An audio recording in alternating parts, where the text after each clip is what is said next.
Dalam nama Bapa dan Putra dan Roh Kudus, amin. Bu Bapak, saudara terkasih, kaum muda, adik-adik, salam berkat, penuh semangat, berkah dalam. Kembali kita berjumpa dalam renungan harian hari ini Kamis 30 Maret 2023. Kita akan mengambil dari Injil Yohanes bab 8 ayat 51 sampai 59. Sekali peristiwa Yesus berkata kepada orang Yahudi, "Aku berkata kepadamu, sungguh barang siapa menuruti firman-Ku, ia tidak akan mengalami maut sampai selama-lamanya." Kata orang-orang Yahudi kepada Yesus, "Sekarang kami tahu bahwa engkau kerasukan setan, sebab Abraham telah mati dan demikian juga nabi-nabi. Namun engkau berkata, barang siapa menuruti firman-Ku, ia tidak akan mengalami maut sampai selama-lamanya. Adakah engkau lebih besar dari bapa kita Abraham yang telah mati? Nabi-nabi pun telah mati, dan siapakah engkau samakan dirimu?" Jawab Yesus, "Jikalau aku memuliakan diriku sendiri, maka kemuliaanku itu sedikit pun tidak ada artinya. Bapakkulah yang memuliakan aku. Tentang dia kamu berkata, dia adalah Allah kami, padahal kamu tidak mengenal dia. Sebaliknya, aku mengenal dia, dan jika aku berkata, aku tidak mengenal dia, maka aku adalah pendosa sama seperti kamu. Tetapi aku mengenal dia dan aku menuruti firman-Nya.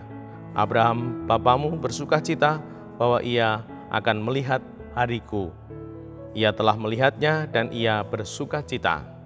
Maka kata orang-orang Yahudi itu kepada Yesus, "Umurmu belum sampai 50 tahun dan engkau telah melihat Abraham." Kata Yesus kepada mereka, "Aku berkata kepadamu, sesungguhnya sebelum Abraham jadi, aku ada." Lalu mereka mengambil batu untuk melempari dia, tetapi Yesus menghilang dan meninggalkan bait Allah. Demikianlah Injil Tuhan, terpujilah Kristus. Ibu, Bapak, saudara yang terkasih, kita dituntun Tuhan untuk sungguh menuruti firman Tuhan. Maka hari ini kata kuncinya adalah menuruti. Kalau kemarin kita tinggal dalam firman Tuhan, kita menuruti firman Tuhan. Dan semoga itu bisa kita wujudkan dalam hidup beriman kita, dalam hidup yang nyata, hidup harian kita. Maka yang pertama, kalau kita menuruti firman Tuhan, berarti kita memegang dengan teguh firman Tuhan. Nah, semoga kita mau melihat diri kita, apakah firman Tuhan ku pegang teguh di dalam hidup ini, sehingga sungguh mewarnai hidup kita, bahkan sering kita menggunakannya atau mengutipnya, mengulang sabda Tuhan ini karena kita sungguh memegang teguh. Yang kedua, membawa firman itu dalam hidup nyata. Nah, kita bawa untuk menerangi hidup kita, sehingga kita yang seringkali menuruti kehendak sendiri.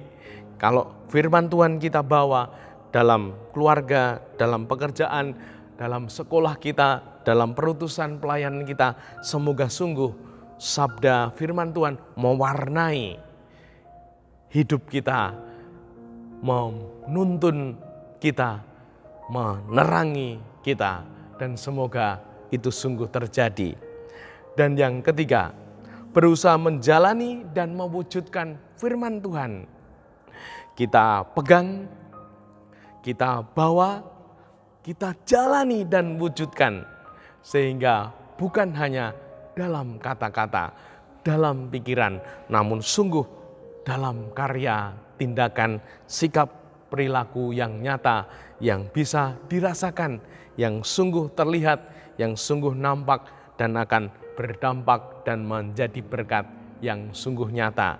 Dan semoga kita mau untuk bertekun di dalam sabda Tuhan ini, mau menuruti firman Tuhan, bukan menuruti kemauan kehendak sendiri. Dimuliakan Tuhan kini dan sepanjang masa. Salam berkat, penuh semangat, berkah dalam. Nama Bapa, Putra, dan Roh Kudus. Amin.